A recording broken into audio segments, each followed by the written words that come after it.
तो यानी दोस्तों मतलब सीधा सीधा ये है कि जब से बशर अल असद की सरकार गिरी है, ईरान ने जो कहा था सलाम हो Ayatollah Syed Ali खामनाई, supreme leader को सलाम पूरे हिंदुस्तान और पूरी दुनिया के मुसलमानों को करना चाहिए कि अगले इंसान ने जो 1 साल पहले कहा था वो अपनी आंखों से हम होता हुआ देख रहे हैं।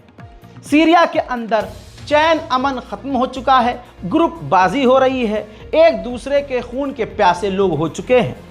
जब से ईरान वहां से निकला है, ईरान के ग्रुप वहां से निकले हैं, सीरिया अब सीरिया नहीं बल्कि एक खूंखार जंग का मैदान हो चुका है। बेदून्स को कमजोर समझा वहां के इस द्रूज कम्युनिटी ने।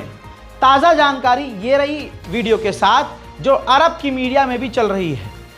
जो अहले सुन्नत उर्फ बेदून्स कम्युनिटी है, जब उनके ऊपर हमले हुए तो दोस्तों बेदून सारे सीरिया में इकट्ठा हो गए। एक होकर उन्होंने अब द्रूज कम्युनिटी, जैसे कोई मोहल्ला है जहां पर फॉर एग्जांपल कोई मोहल्ला है, उस मोहल्ले में द्रूज कम्युनिटी ज़्यादा है, ऐसे कई मोहल्ले हैं, कई शहर हैं, तो वापस ये बेदून्स अहले सुन्नत हजरात एक होकर उनके इलाकों में घुसने लगे और पूरी तरह से कब्जा जमाने लगे। अब आपको इस रिपोर्ट की सबसे बड़ी खबर जो आने वाले समय में हर न्यूज़ चैनल बड़े बड़े अपडेट के साथ इसको दिखाएगा। सबसे पहले बता रहा हूं डिटेल जानकारी, इस मैप को जरा ध्यान से देखिए। इजराइल का ये प्लान है, फ्यूचर प्लान। आप सीरिया का, आप जो हरा जो नक्शा है वो सीरिया का है, तो इजराइल का प्लान ये है डेविड कॉरिडोर नाम से। इस जगह से एक साइड से वो सीरिया का कोना लेगा और उसका रास्ता खोलते हुए वो ये जो येलो वाला इलाका आप बीच में देख रहे हैं ये भी सीरिया का है, लेकिन यहां से कोने से सीरिया के अंदर घुसेगा इजराइल, यहां से एक रास्ता बनाएगा डेविड कॉरिडोर और वो सीधा रास्ता इराक से टच होगा और इराक के अंदर से वो बॉर्डर के रास्ते पर अपनी रोड बनाएगा या टनल बनाएगा और उसके ज़रिए इराक से होता हुआ वो सीधा ईरान तक पहुंच जाएगा। यानी इजराइल प्लान कर चुका है, उसका प्लान ये है, इस मैप के ज़रिए समझ लीजिएगा कि इजराइल ज़मीनी फ़ौज के लिए सीरिया से होते हुए, इराक से होते हुए ईरान तक का रास्ता बनाने की तैयारी में है। अब अमेरिका ने यह कहा है कि सीरिया के अंदर जो इजराइल ने किया है हम उसे सपोर्ट नहीं करते।